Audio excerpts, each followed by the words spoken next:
Everyone. We're going to go ahead and get started this morning. My name is Glenn Bringers. I'm the president of the Energy Exchange Group, filling in today for Chelsea Miles, the vice president of the Professional Development Luncheon. Let's go ahead and start the meeting with the safety briefing. If we need to evacuate this this auditorium, we'll go out the doors you came in. We'll go out through the glass doors and then meet over in front of the daycare. If there is an emergency, if I could get Kelly or Ellen to contact emergency for us. There is a fire extinguisher up here in the front, to my right, your left. And if I could get a show of hands in the room of everyone CPR certified. Okay, that's your best friend.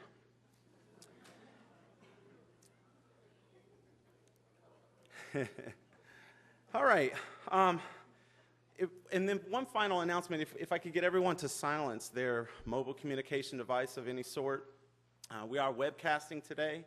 Also, we will have a question and answer session, so your mobile device being on vibrate or silent will also enhance our webcast, as well as if you ask any questions or you respond to anything today, be sure that you wait for a microphone attendant to approach you. If you speak out in the room and it's not spoken into a microphone, it is not heard for our virtual audience. And our virtual audience is going to extend outside of this room across the company today, but our biggest audience is going to be at the Customer Care Center today that's joining us.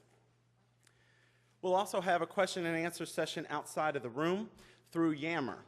Anyone that is not in the room today that wants to ask a question of the panel, you can go to yammer.com, and our group is Energy Exchange. When you go into the group, it is an open group. You can ask any question there, and we will ask the question in the room for you once it is received. Any questions that don't get answered today, or if you're watching this on record and you have a question at a later time, we can get that question to the panel and get the panel to respond to you. So don't hesitate to ask that question.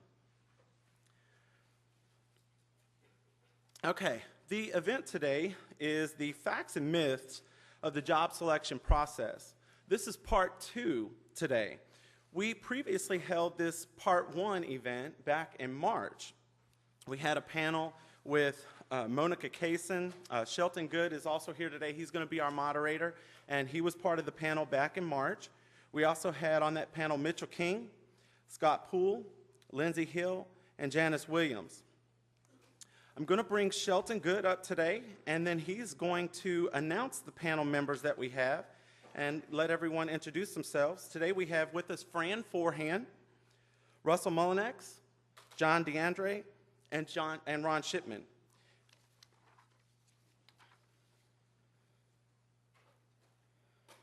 At this time, if I could get everyone to give me a warm welcome for Shelton, I'll turn the program over to Shelton Goode.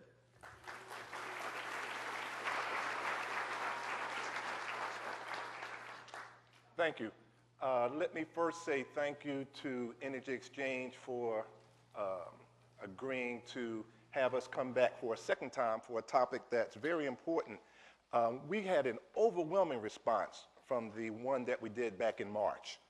And although they had another topic originally scheduled, they said, you know what, we're going to listen to our employees. If they want to come back and have you guys come back and talk about this again, we're going to adjust our schedule. So thank you to Energy Exchange for agreeing to do that.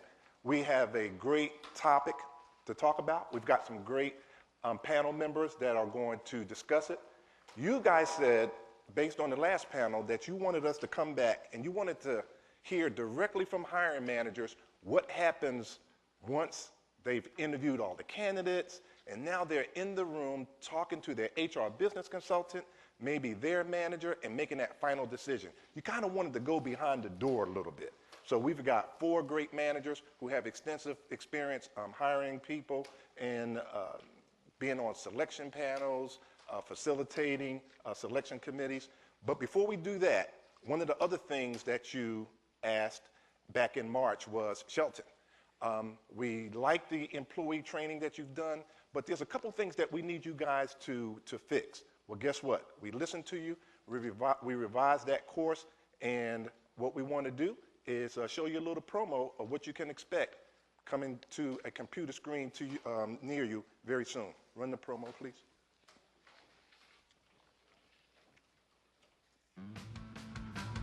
Georgia Power launches a new job selection online training course designed specifically for you. This new course will educate you on the 7-step process, increase your awareness when it comes to the fairness and transparency of the decision-making process, and continue to increase trust in not only the process, but the managers who make hiring decisions as well. Explore what's new. This course has been revised based on feedback from employees just like you.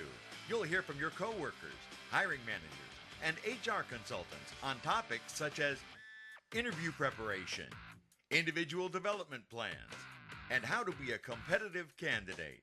Print out your own personal briefing card summarizing the course information, resources, and tools, and much more. Soon, you will not only be able to review what's expected from your managers when it comes to the job selection process, you'll also gain a clear understanding of your role in the process. We're going to point them to some tools and resources that they can use not only for just job selection, but for their career development. Taking this course will help all employees understand how to apply for a job and understand that they'll be treated consistently no matter what job they apply for. Now's the time for you to understand the process, your role in the process as an employee, and the role of the hiring manager. Discover how to use key tools and resources involved in the process. Improve those interview skills with interview tips, tools and resources, and a guide for interview preparation. Prepare yourself for future opportunities by understanding how to prepare and utilize your individual development plan. Follow through on the job selection, job-related feedback, and market yourself for future opportunities. This training program does help you develop with Georgia Power. Not only do you have the briefing card, but you can always go back to the tools that are online to help you through the process of growing in your career with Georgia Power Company. I do feel the job selection process will help me to develop better, whether it be in my current job now or just leading into interviews that I may have in the future. I understand, how to communicate and making sure that I have all, documents and everything prepared as I get ready to move into other job roles. If we have managers applying the process, employees doing their part, we'll close that trust gap. The new job selection training course for employees, coming soon to a computer near you. At this time, if you would, a round of applause as I welcome our panel members to the stage.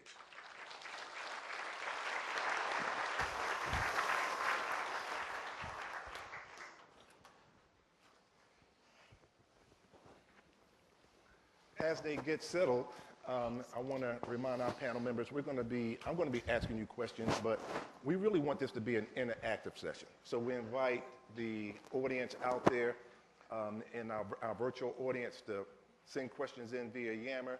Obviously, we'd like the audience here in the auditorium to participate by asking questions. So with that, I think the best thing we can do is to just jump right into this by having each one of you introduce yourselves. And in addition to sharing with us your name, what you do, how about sharing something with us that is not well known? Okay, Fran, we'll start with you. You start off by putting us on the spot, huh? No problem. Good afternoon. I'm Fran Forehand. I'm the Land Acquisition Manager in External Affairs. I've been there since January of this year. Prior to that, I actually received my 20-year service award this year. I know I don't look it, but co-op time does help. But in those 20 years consist of transmission and distribution at both Alabama Power and Georgia Power. And I think, Shelton, something that probably the majority of the folks in here don't know about me is that I am one of 12 kids from my mom and dad. And usually the next question that comes from people who I tell that is, what number are you in line? So I'm number 11, next to the last. Everybody is alive and well and doing excellent. Excellent. Good. Yeah, good. Okay, I guess I'm next. Ron? Ron Shipman, Environmental Affairs Vice President here at Georgia. I've been in a corporation over 27 years, and I actually started out in generation, nuclear generation at that. and spent some time. This is my third trip back to Atlanta, if you're including coming to school here in Atlanta. I'm still one of those moving target is hard to hit kind of deal. One of those, and again, I've traveled through various portions of the corporation, been in a generation, environmental affairs before, legislative affairs, CSO as an area manager on the distribution side, and a region manager in Metro South, and now here in environmental affairs. So that's been my 27 years of tenure here in the corporation. One of the things that a lot of people don't know about me is in high school, well, I can't say in high school, but in my earlier education, I did about 7 years of music, played 3 different instruments while I was in school. Okay. And enjoyed it very well. That's good. Thank you. Cool. Excellent. That's me. All right.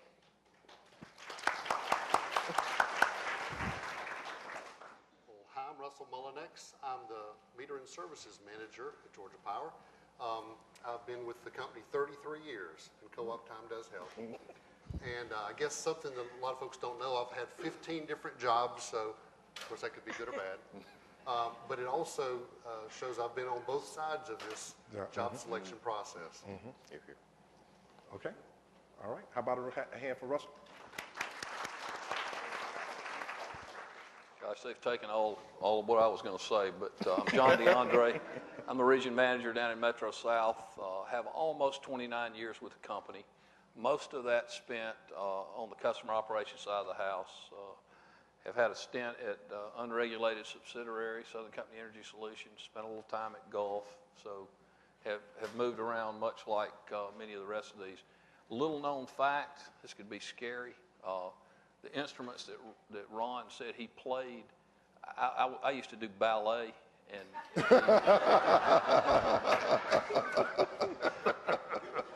just kidding. I know that comes as a shock to you. I spent 15 years in the military and was activated for the first Gulf War, and that was, that's important to me because I think it's some service that I'm proud of. But it also taught me a lot about dealing with folks and dealing with people under stress. So, excellent. Little known fact. Ladies and gentlemen, John DeAndre. Okay, this session is entitled Job Selection, the Myths and the Facts from a hiring manager's perspective. So why don't we start off with addressing that issue head on. And you guys have been with this process a long time. You've been on both sides of the table. You've heard some of the concerns that employees have, some of the questions. What's one of the biggest myths surrounding job selection that you'd like to clear up today? If this is just one of the myths that's out there, which one would you like to clear up and replace it with a fact? Russell? This is one that people talk about all the time. Excuse me. They'll say, well, it's all rigged. You already know who's going to get the job before you go into the process. And I can tell you from a lot of experience on both sides, it's not known until you walk in there and you get to see all the candidates. We'll talk about that a little bit more probably. Okay. All right. John? Just adding to that, I was going to say the same thing, but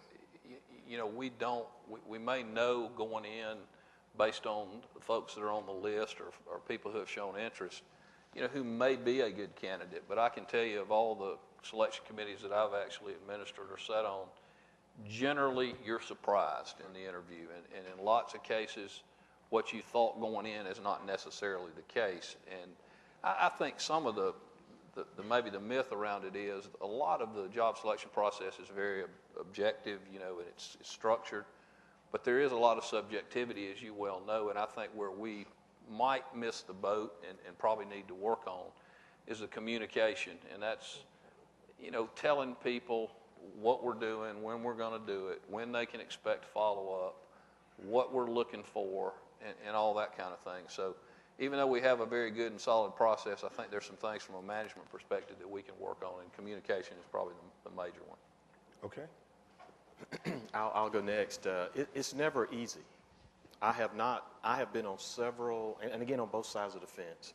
The process is never easy for a hiring manager or for an interviewee. The process is never easy, irregardless if you know everybody on the panel and everybody that's interviewing. the process is never easy. And the thing that's been more surprising to me is how difficult they are becoming. Because as employees, we are getting better and better at making ourselves competitive. And when we do that, what you do is make it taxing on the selection process and on the selection panel for making a proper selection, because everybody is coming in very close. And that's from a stockholder's standpoint, I think that's a good thing, because everybody is getting good. No pun intended. Yeah. Absolutely. I totally agree. And that is one of the pieces of regular feedback that I normally hear from employees, is that, well, we already know who we're going to select, and we're basically just putting on a show with the selection process. But what I encourage employees to kind of think about is, if that individual happens to be the one actually selected from this vigorous process, then that to me kind of really confirms that the process does work. Because in the end, we fleshed out the most qualified candidate. So to me, it kind of confirms, what people are thinking anyway, and it confirms that the process actually does work. Well, it's interesting you say that, because the employee engagement survey, all of the feedback that we get from employees via a number of channels says that the process is a good process, but they have a problem with trust. They like you said, they think that the hiring manager already knows who they want. What do you think is fueling this gap between the perception that we have a good process, but they don't trust the people that's making the decisions and doing all of that? What do you think about that? Communication, communication, communication. I can't stress how important effective communication centered around the job selection process, how critically important that is. Another opportunity that I've utilized to help, quell some of the distrust is let employees in on the other side of the table. If you have employees who wonder what actually goes on behind closed doors, grab somebody who's going to be working with the individual chosen and let them sit on the panel, and then they will see how rigorous a process it is. They will see how we sometimes agonize over selecting candidates, especially if you have 1, 2, 3 excellent candidates, and any one of those 3 can do the job. And once they kind of get, some good ideas as far as what actually goes through in the process, we can utilize those employees to be our mouthpiece, to say, hey, they're really not so bad after all. They really are trying to do the right thing. Okay. And again, to follow up what Fran stated, the employee that's had the opportunity to sit as a part of that panel must also communicate that as well. We just can't, we as managers can't drive that communication alone. We've got to have people who sit there and who understand that, who see it and say, really, not only did they agonize over it, but let me tell you what the agonization was, how they really came across some angst about doing this versus that. One of the other myths I'm gonna get to, Shelton, if you don't mind. Go ahead. Is when we go through this process, we're not just looking at the job that we're filling now. We're looking at not only now, but the next step and the next step. At least that's what I try to keep in mind when I'm filling positions, is we don't want someone to come into a position and stay there forever, because that clogs up the system. We'd like to see movement, change, learn, and go off and do other things. Because now, as an employee, you are becoming a more well-rounded employee. So not only are we just simply looking to fill this position now, but we're looking to see where the fit is down the road in the future, not 2 years from now, but maybe 5 years to 7 years from now. Okay. Anybody want to add anything to that? Russell? Going back to the question about the gap between the process and how things turn out, it's very rare that when you have an interview panel, say of 5 people, that you don't have an idea of who you think might be the candidate going into it. But it's amazing how at the end of the day, when the 5 of us are talking about all the candidates that have come through, that it's unanimous as we walk out the door that we've chosen the top 1 or 2 candidates. It's very clear. And it surprises, like you say, the panel itself. And as we bring in outsiders and they're able to sit in on the panel, people that don't normally sit on the panel, and they're able to do that, they see that process and they realize there's a lot of rigor to it, a lot of discipline associated with it, and it's surprising. I think a second thing that relates to the gap relates to, sometimes I'll have an engineering team, for example, at Metering Services. There'll be a lot of tenured folks that have a lot of experience. And in the job description, we may not say that we're looking for someone with a lot of experience. Now, the folks may be expecting that we're looking for someone just like the rest of them, but when you look at the job description, look at the details, it says we're looking for someone that brings these other skills. Well, if folks don't focus in on the job description and what we're looking for, they're going to think that we chose someone different than they expected, therefore they don't trust the process. So, we encourage folks, as you're looking at that, and as you come into the presentation, make sure you read the job description very closely, because that's what we're going to be looking for. That's how we're going to be grading. That's how we're going to be making our decisions. Okay. Well, you opened the door on job descriptions. So, fact or myth? External experience is not viewed as valuable as internal Georgia Power experience. Fact or myth? Well, Shelton, I think that it is not a myth. It's actually, I think, a fact that's been out there over the years. But I think you got to consider the position that we're hiring for. If it's a very specialized position that may require you to have some company experience or knowledge, then I would say that the external experience might not be as valued in that situation. But I would argue that those situations are probably more rare, maybe the exception. When we go into these committees and look at these things, we're looking for diversity in a lot of areas, and a lot of that diversity can be defined as career diversity or diversity of experience. And sometimes if you've got that external experience in a similar role or something that fits the job we're going for, I would argue that it carries a good bit of weight into the process. It hadn't always been that way. I think over the last several years we've gotten much better. Well, we used to say if you didn't grow up here, you can forget it, and I think that was the message on the street. That myth's probably still out there, but I think we're trying to do a better job. And I would argue, if I'm hiring for a position and you've got experience outside the company and the rest of the team that I'm going to make you a part of grew up here, probably would force me to put a little more weight on that external experience, because you coming in would make that team stronger. Okay. Anybody have a different opinion or agree?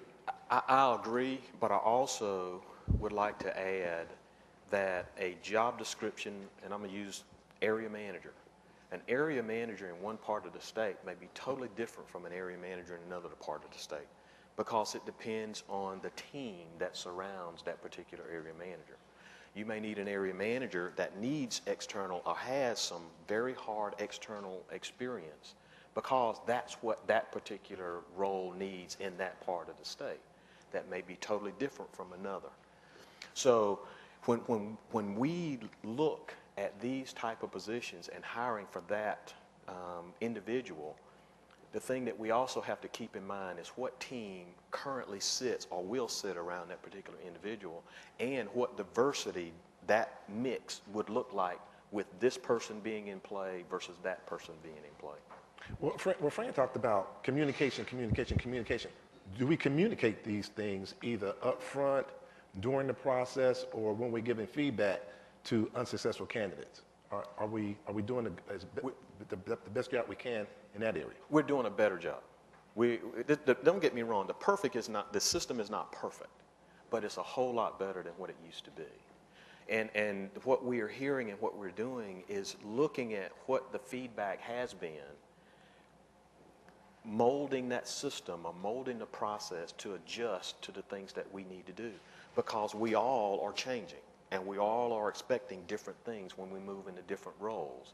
And so now, as employees looking to move up in the corporation, we need to know what we need to do in order to move up in the corporation. And getting open, honest, candid, and timely feedback is what is needed. And so we're doing a lot better job at doing that. Okay. Russell? We lay out the job description, and we do our best in advance. You're right, we're going to miss some things. And we get in front of the interview committee before the first person comes in, and we say, here is what we're looking for in the person today. These are the qualities we're looking for, and at the end of the day, I'm going to be measuring our final selection based on these qualities. But every once in a while, you'll have someone come in, and as they pitch themselves and their abilities and skills, sometimes you'll hear some skills that you hadn't thought of, and you say, that would be a great fit. It goes back to selling yourself and helping people understand what you bring to the table. That's all part of that interviewing process. And sometimes you'll come across something or a skill set or quality, and you say, you know, that would really add a lot to our team. And sometimes that enters the final decision. Okay. Shelton, to add one thing to that, you know, at the end of the day, when you come in and we asked you, we send you a couple of questions up front, so you've got those maybe, and you come in and you go through that interview process, you know, it's scored. I mean, we're rating how you answered the question versus our criteria. Mm-hmm. But at the end of the day, and we add all those scores up, in most cases, you're going to have some folks that are very close to having the same score. Mm-hmm. But then generally the ones I've been on, we do a gut check, and we just go around the room and ask, you know, what's your feelings? How do you rank them if something doesn't feel right here? So it really turns into a fit and feel, and I think that's when some of these external experience or other things come out. You know, how would person number 2 on the score that's 1 point behind person number 1 might be a better fit for the team that you've got? And I can honestly say I don't remember ever sitting on a panel or administering a panel myself where we didn't have those kind of subjective conversations at the end of the day. And I want to come back to that, but let me go to the audience for a second and remind you, I want to follow up with a question with John, but be thinking about the questions that you have, because I want to come to our audience next and see what questions they have, and that's virtual as well as the folks here in the auditorium. John, so you've got 2 people that are close, and Fran said earlier, that's getting more and more the case, where you've got 2, sometimes even 3 very close candidates. The selection, the interview panel has given you their input. They've given you their perspective on each candidate, and so, but you still walk out of that room at the end of the day as the hiring manager with maybe 2 people. Fill us in on what happens then. How do you get to that final person? What does it sometimes come down to? Well, in most cases, when you go for an interview and you've gone through the process, you don't want to wait 2 weeks to find out what the outcome is, and we don't want to wait 2 weeks either. But understand that a little bit of time at the end helps. What I would generally do, trust that I think I can speak for all of us, we will have done our homework up front. We're going to get a big old list of candidates. They're going to go through the screening process. We're going to narrow it down to a number that we're going to interview. And we're going to do our homework. We're probably going to call and talk to your manager, either formally or informally, most of the time formally, ask for some specific feedback. We're going to talk to folks in the organization in which you worked or have worked to see what, you know, generally what kind of job you've done. At the end of the process, say you're down to the 2 that Shelton described, I'm going to go back and review the selection panel's notes and comments and all that. I'm probably going to also reach out to some other people who may know you or you may have worked with and do a little more, I hate to call it gut check, but just do a little more of that. And then I'm going to sleep on it, and my decision is going to be based. If you ended up in the top 2, as far as I'm concerned, all the points and everything are thrown out. You know, I'm making a decision at that point on fit and feel and what's best for my organization and the Georgia Power Company. I don't know if that's what you were looking for. Yeah, let's go. Yeah, let's get everybody to weigh in on that. Fran, is your process any different, or do you do anything in addition to it? I do very largely the same thing as what John does.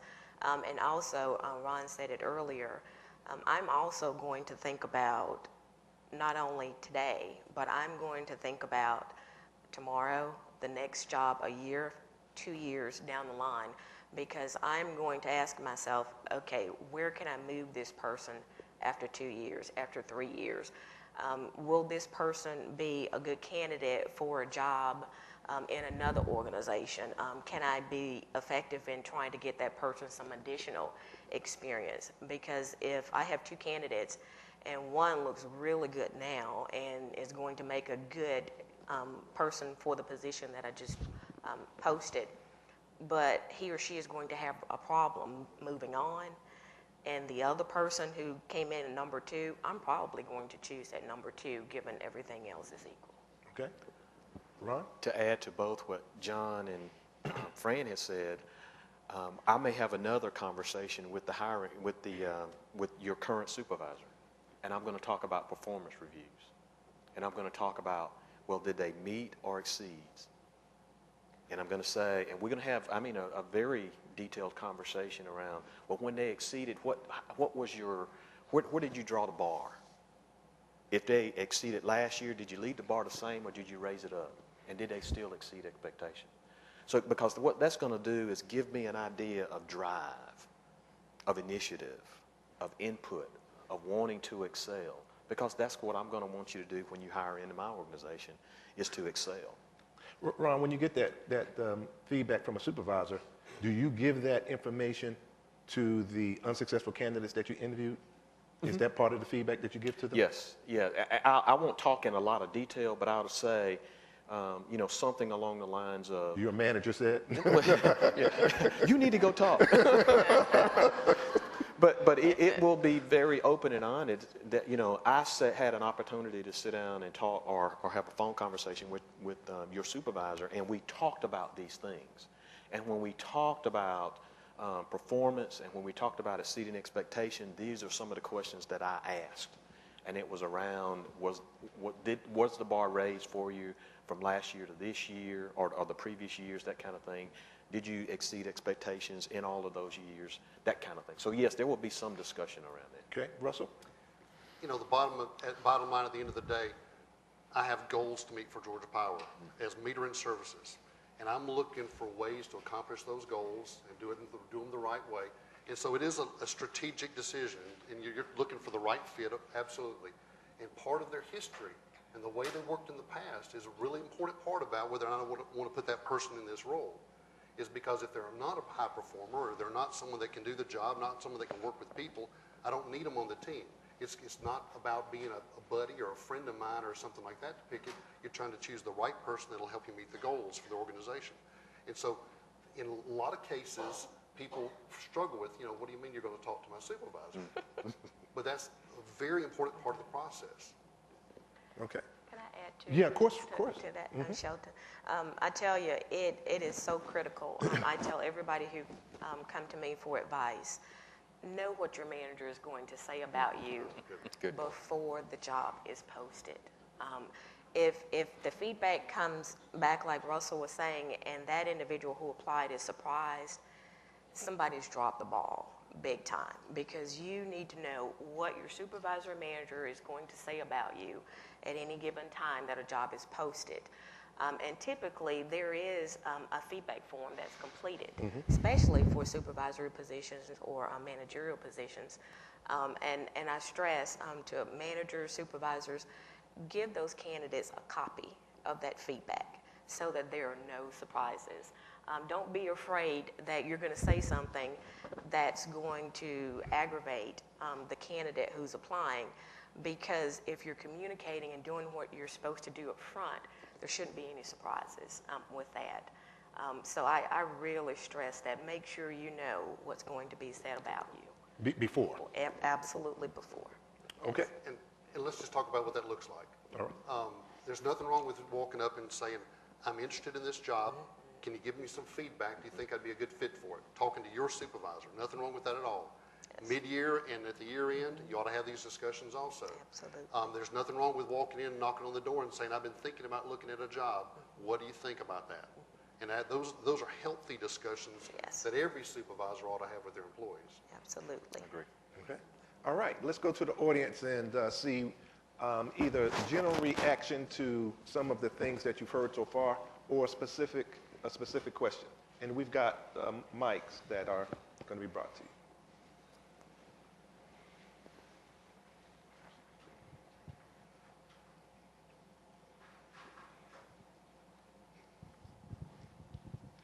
Good afternoon.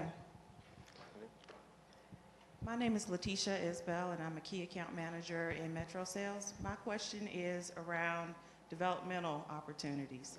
I know we're talking specifically about the selection process, and that's kind of a spin-off, and I have been fortunate enough to be selected for a permanent developmental opportunity recently, and that can cause some heartburn with people who are in that organization who feel like, you know, they should have been next in line for that job. How can you share some best practices around how that can be communicated in a way that it can be positively received by the rest of the organization? Okay, who wants to take that one? I'll start. Oh, I got a feeling developmental moves, we're going to be here all day. Oh, yeah. Every position that I've had an opportunity to work around, the discussion always starts with developmental opportunity. Mm-hmm. Who will best fit into this job right now? Can we place them in that kind of thing? And should it be temporary or permanent? So that's where it all kind of starts. Let's say it that way. There are two sides of this, and you've hit on both of them. Is if you do this, then you're going to have some people not satisfied because I didn't get a chance.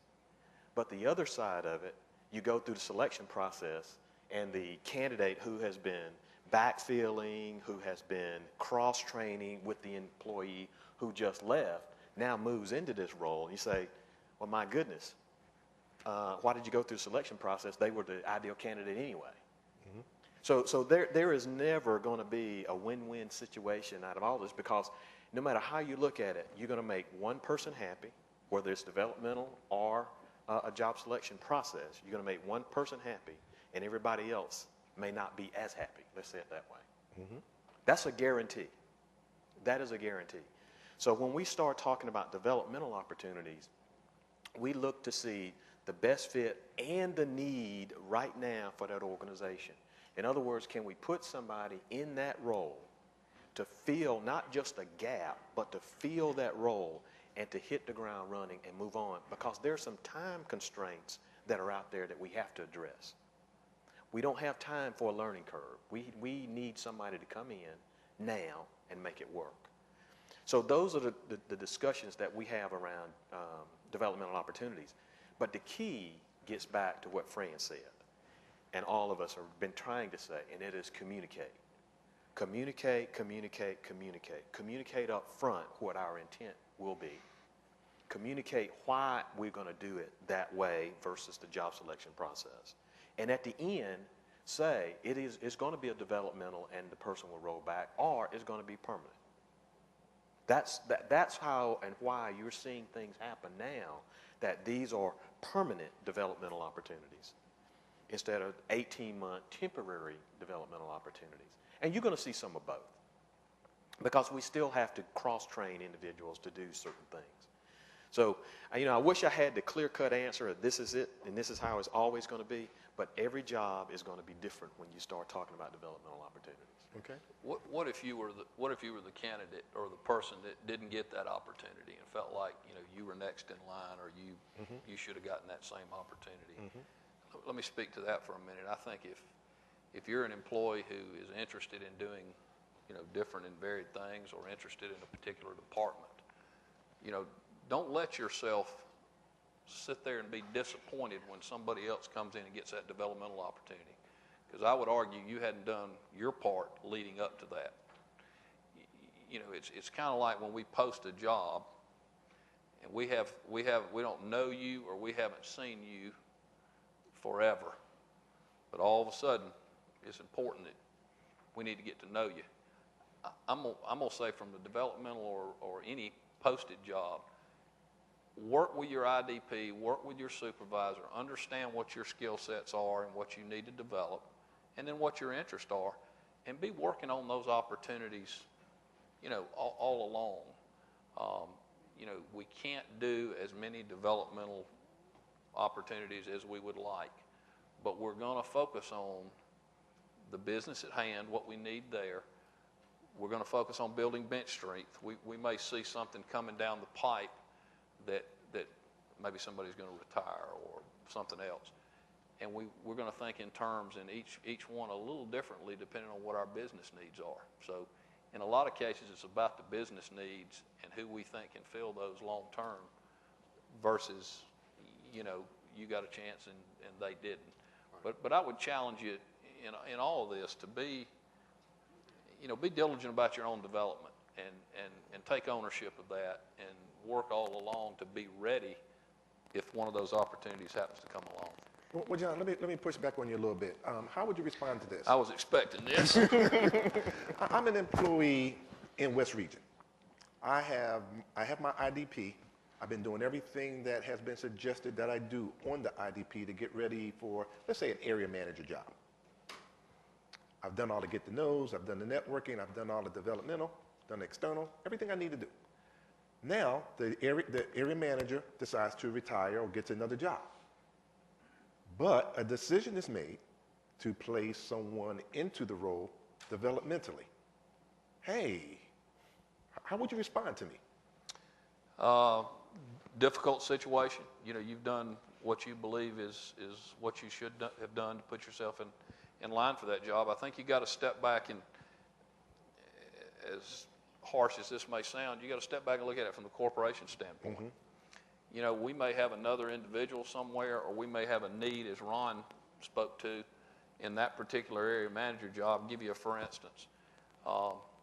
Manchester area manager has responsibility for the West Point area and down that way where the Kia plant is. Mm-hmm. Well, you know, 4 or 5 years ago, we didn't have a Kia plant down there. The need in the community or the technical expertise or whatever that we need today in that role may be different than what we needed a year ago when we started working with you on your developmental plan. Good point, good point. So again, this is not, none of this is static. It's you know, it's constantly changing and ongoing.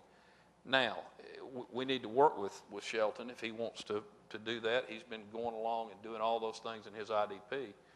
If he's focused on a job and some requirements change, you know, we need to try to develop Shelton in that area. But we may have an immediate need, or the landscape may have changed where someone else is just, again, a better candidate or has some skill set that we need at that time. It's a tough, I mean, it's a tough conversation. Go ahead, Fran, you want to jump in here? And one other thing I would tell you, Shelton, because you didn't get the job, is that you can do all of the right things. Everything you've been told that's going to make you a great candidate. But what we have to remember is that just because we do all those things, that doesn't mean we're entitled to that job coming up next. That just puts you in a better position to be selected if the opportunity comes up. So what I would recommend and what I would tell Shelton is that be patient. Do what John said and explore the whys. It is so critical that you go to that manager and ask, you know, I've done everything you asked of me. Why didn't I get this?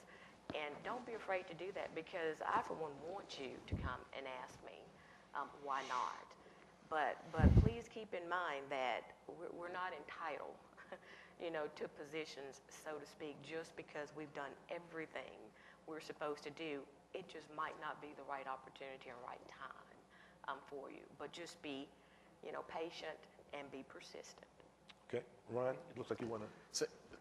I agree both, but also remember that because you've had your heart set at that position located in that part of the state, there may be another one someplace else that may be a better fit for you. And you got to keep your eye. Remember, there are more than just one area manager positions in this state, in this corporation.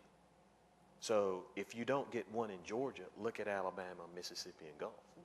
I mean, how many jobs did we not get? Oh, God. I've lost Two number to count. I stopped counting, man. I probably have not gotten more jobs than I have gotten. Oh, I agree. But I think about one employee that came to me while I was in marketing, and they said, I really would like long-term to be in power delivery. And so we said, okay, well, let's map out a plan. And part of their IDP, we laid it out and started saying, well, I'll tell you what, we're not going to wait till the day there's an opportunity. The day the door gets open is not when you wait for when you start moving. And so they started volunteering for SERP activity above and beyond and getting involved in the local distribution folks, helping them out on solving problems. And over time, the local folks said, we would like to have them over here in distribution. And that person's an area manager at this day. So it's amazing how if you plan ahead, you're gonna put yourself in a better position than if you don't do any planning. I give you the exact similar type of example where an employee called, said, this is what I'd like to do. They were in generation, wanted to do something in distribution. Generation at the time was, at least where he was working 4 10-hour days. Mm-hmm. So he had a Friday or a Monday off. I can't remember which one exactly he did. And he said, well, what I'll do, I'm willing to do this for free because I want to learn these systems that I'm going to need in the distribution side of the arena. So I made a couple of calls, one in 2 different parts of the state. He could get to either one in equal time. And one of the individuals said, absolutely, I'd be more than happy to help him. And he came up, learned the systems that he needed in the distribution side of the arena. Now he's a test engineer down on the coast. Excellent. Okay. Fact or myth? A college degree and what school you went to are more important than a proven track record of performance. Fact or myth? Go ahead, Ron. Go ahead. No comment, no. Wow.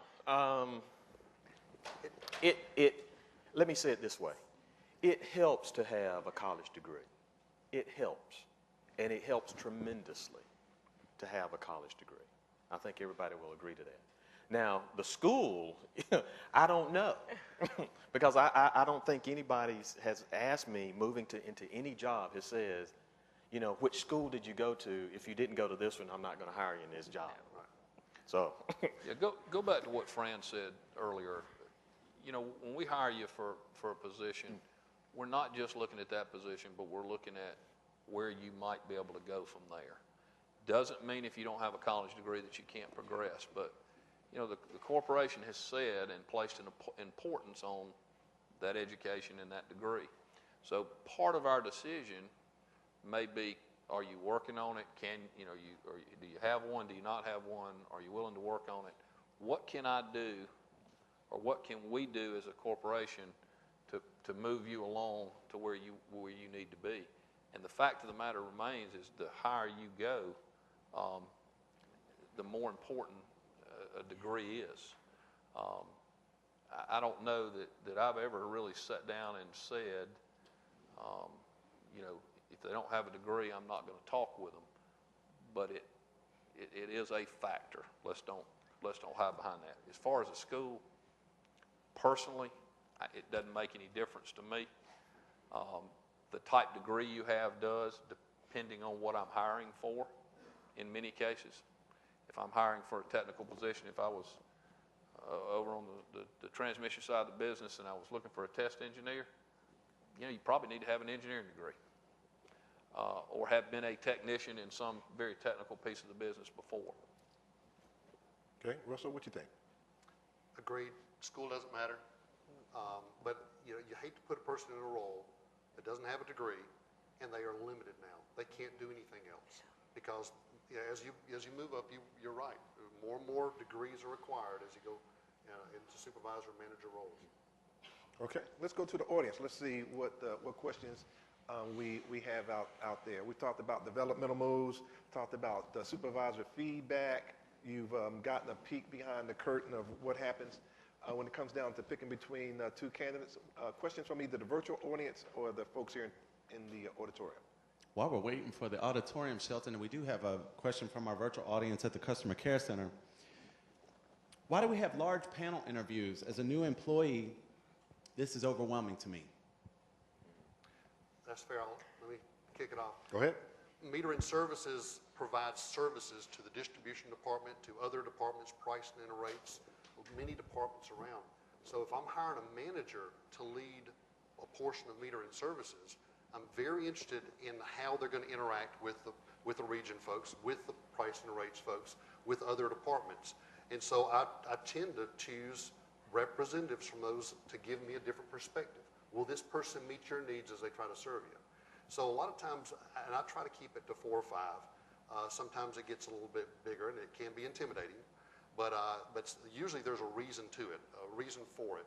It's because I'm trying to get certain feedback about that candidate.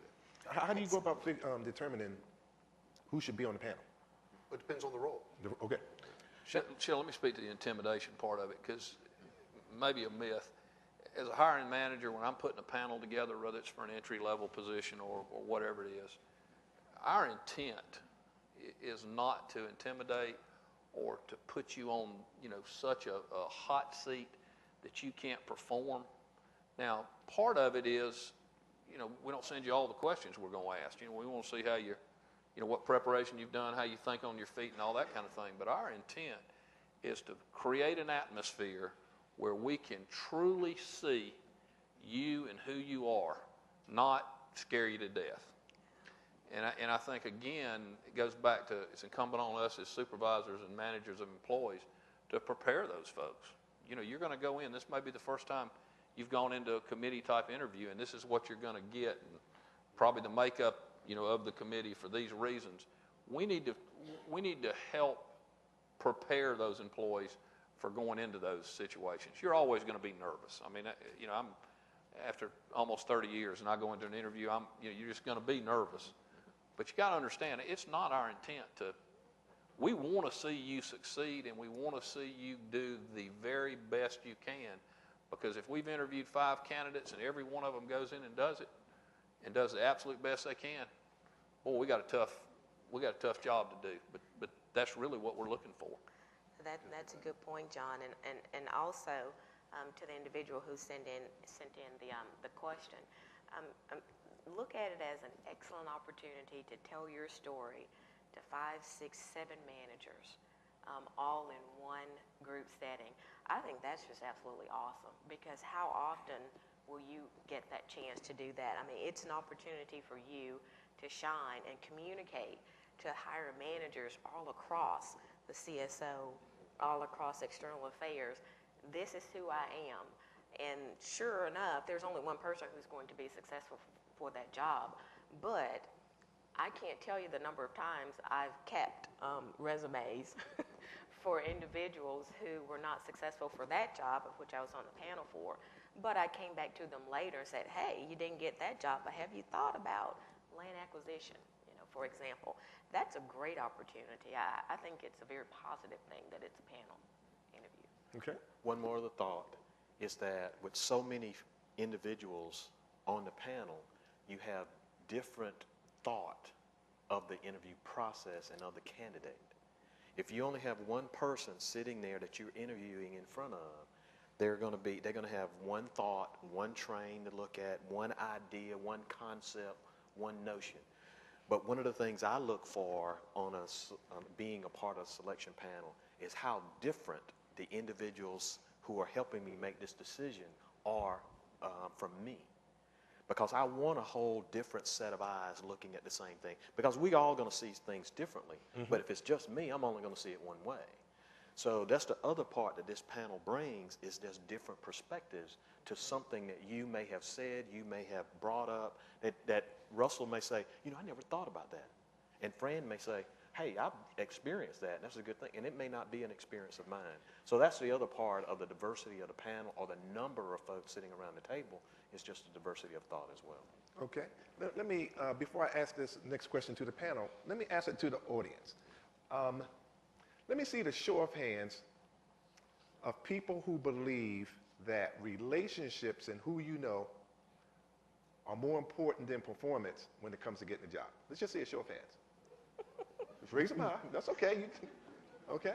We've got a few. So the rest, everyone else believes that the performance is more important than relationships and who you know.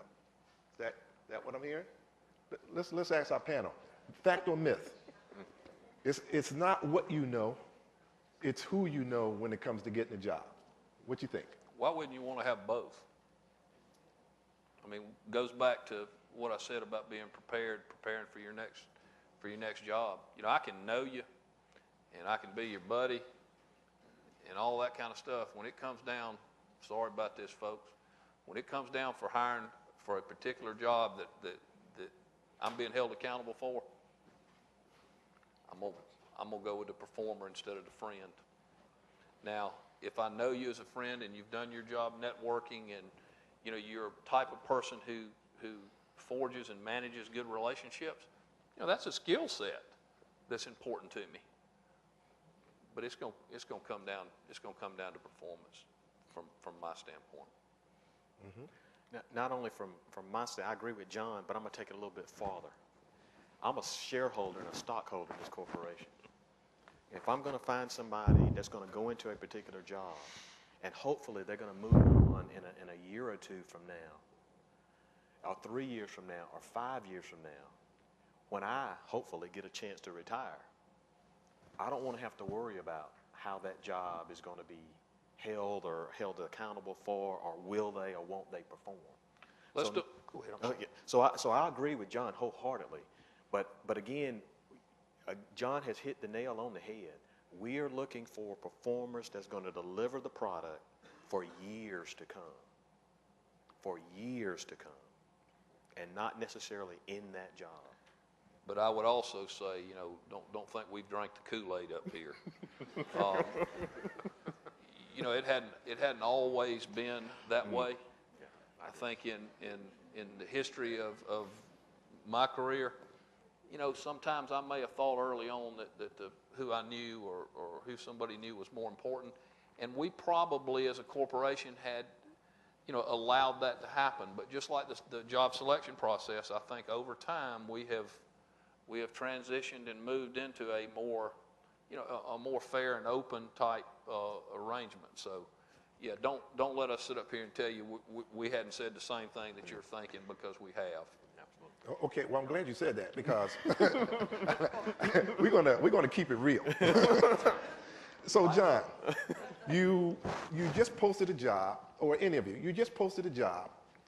Before you even have closed, the job is closed out, and you've looked at your, you know who your pool are, before you've done your matrix, before you've done anything, you get a phone call from someone higher up. John, Ron, Russell, Fran, you know, such and such I think would be a good person for this job.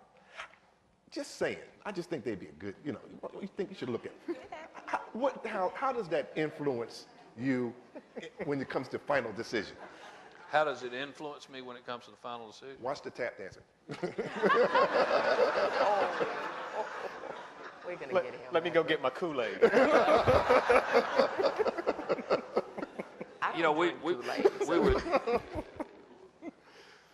How high up? You know, we'd be telling you a story if we didn't say, you know, does it have an impact, or does it at least get your wheels turning? It absolutely does. You know, I would probably ask the person, you know, great, why do you think that? And dig a little bit with them. You know, put them on the spot. Is it because you really think they can do the job, or they're your buddy? And you can push in a professional way to find that out. And then I would clearly tell them, well, I appreciate it. Appreciate the input, appreciate the call. We're going to go through this process, and we're going to keep all that in mind. And, you know, Shelton may not believe this or not. At the end of the day, probably all I'm going to do different, if that is not the successful candidate, I'm probably going to loop back with that individual or that leader or that whoever it is and explain the process we went through and why I'm not choosing that individual. You're and in 29 years with the company, I have never been told I had to hire this person. I agree. Let me add to that. In 33 years, I've never been told to hire a person. And as leaders, we have to make sure that we don't, like I have 6 managers that report to me, and y'all have management under you. I've never told my managers to do anything but hire the right person. Now, were there times I really wanted to influence and really wanted to sway it? But I'm thinking about the trust issue. How do we close that trust gap? If we as leaders don't say hire the right person, the best fit for the job, we're gonna erode into that. Absolutely, and I can chime in on this also. Have I received phone calls when I've had a job posting? Absolutely, it happens. But I'm sitting here trying to recall. I don't think in any of those situations I actually have hired the individual. who actually got the phone calls from whomever. But I did, as John said, out of courtesy, I did follow up with the individual who made a call and said, this is the process we went through. This is my matrix. This is where the person landed in the matrix and why. And I can't remember a single instance where that person said, I don't think you did the right thing. So I say that to say, don't spend your time worrying about whether this person has a relationship with whomever, because that's beyond your control. Good point. Just concentrate on what you have control over. And what you have control over is identifying two positions, short-term, long-term, specific titles, positions, because if you come to me and say, Fran, I want to be a TMC supervisor, oh, I'm all on top of that. I can tell you how to get there. I'm interested. And at the same time, you need to make sure that you take control of your career and your development. We're here to help, but you have to take control over that. And if you know that you don't know anybody in transmission at the TMCs, you've got some work to do before that job becomes available. So you have control over how well you know those folks in that department. Don't worry about who other people know, because you have no control over that. Thank you. Shelton. Yes. We're running short on time, and we have a question from our virtual audience and a question here in the live audience. First, the question that came in via Yammer from our webcast audience. What's the best way to participate in a developmental move when your current position doesn't permit the time away? And we'll just get one perspective on that. So who wants to take that? Recently, I've worked with an employee on a developmental move, and if they were interested in moving to a certain department to do a certain role. I talked to the hiring manager over there. They had a person over there that was interested in making a move toward our direction. It was a natural fit, but you've got to include your supervisor, put it on your IDP, and then start discussing it. Okay. And we had a live question?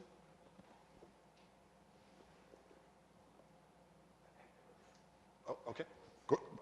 Okay. The same question, Glenn? Okay.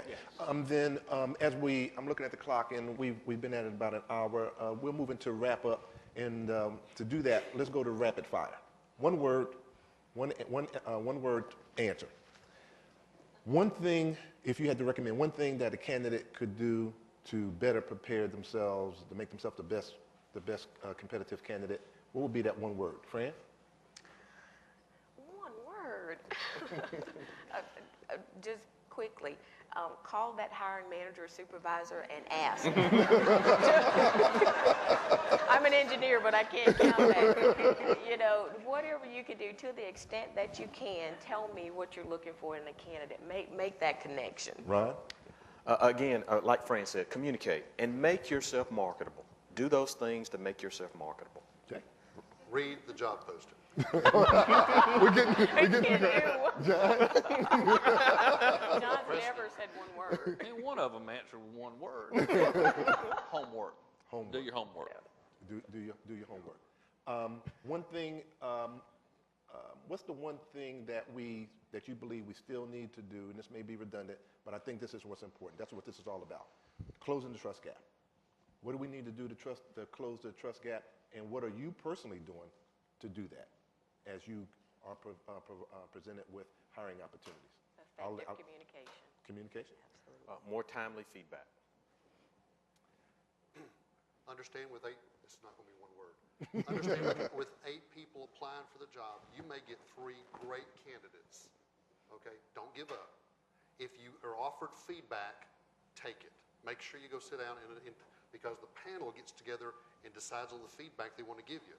You can take it seriously and go talk to the hiring manager, or you can ignore it. I recommend to take the feedback. Communication feedback's what I think I would fall on, but I would challenge you to challenge us. I mean, if we're not walking the talk, then you need to call our hand on that. Absolutely. If what we've told you today we truly feel and I believe we do, then we're going to take time. It may not be, you may want to talk to us Tuesday at 11 o'clock. I mean, that may not happen, but if you're willing to improve and develop, then we're willing to help you. And I think I can speak for most managers and leaders. Okay. Any closing comments that you guys want to make? Any parting advice or anything you want to share with the audience in general? We've done a lot to try to improve job selection at all phases. Anybody want to add anything? As you're watching the video for the job selection process and you're participating in that online training, take an active role in it. Don't just passively click through it, but say, what can I do on each of the points as it comes up on the screen. One thing, Shelton, also, we've got the job selection process out there. It's pretty well defined, but there are ways to go through and manage that with that job selection process without having a committee interview. And in rare occasions, you'll see folks do that, where they'll get a committee together, folks will post on the job, they'll go through some kind of screening matrix and make a selection without ever having an interview. Doesn't happen often, but I would challenge you to understand in certain times and certain roles that may happen, and that doesn't mean that we're going outside of the job selection process, because we're using a lot of the elements of it. It happens more often than not, when jobs are very specialized, or when, for other reasons where you need a certain type of skill set. But again, I think that frustrates me as an employee, where you put this job selection process out there and you developed it, and now here you are just selecting somebody. Understand that the selection process can look a lot of different ways. It doesn't have to be a group panel type selection. Right. As a hiring manager and as a corporation, our plans are not to put you in a position where you're going to fail. Because as a shareholder, that does us a disservice. So our role is the same role as you, to have, for this corporation to be successful. And we're going to do everything possible, whether it's talk, feedback, communication, sit down and discuss, performance plans, you name it. We're going to do it so that all of us, as employees of this corporation, are successful. Excellent. A couple of closing comments. Before you close. Okay, you got another one? We did have some burning desires that popped up at the last minute. Uh-oh. One came through on Yammer, and then we also have one on the inside here, if you wanted to go ahead and ask your question. Hi, I'm Simone Jenkins. I'm a land records coordinator in the land engineering department. I want to say thank you with invaluable information. My question goes to my coworkers. I have a group of friends in the organization that are contractors, but they want to become employees. What provisions are we making to have some of these resources made to them, or is it not available to them to try to advance in the company? Okay. Okay. I'll take that one on behalf of my HR colleagues. I see Jesse out there, but that's a question we get. That's a question we get a lot. Obviously, jobs that are posted and are out there for any external candidate, contractors can apply for. In terms of company resources and things like that, that would help them prepare, those resources are not available to them to be in compliance with local, state, and federal law. Glenn? It's ironic because when we have two questions pop up at the same time, they're virtually the same question. That was the same question that came through on Yammer. So thank you very much. Did you have closing comments, or did you have another question that you wanted to? What I wanted to do was just point out to the audience and to all involved in the job selection process that we've done, meaning managers, HR, diversity, talent acquisition, to respond to the concerns and to put out their information, resources, and training to help people be the best candidate so that they can increase the probability of getting a job. And then secondly, especially to our virtual audience, if you had questions that we did not get to, if you'll go ahead and simply post those on Yammer, we'll get responses to those, and then we'll put those back out for all employees to see, and you can access them from the diversity website. And so with that, I was just going to close it out. Okay. All right. With that, how about a round of applause for our great panel?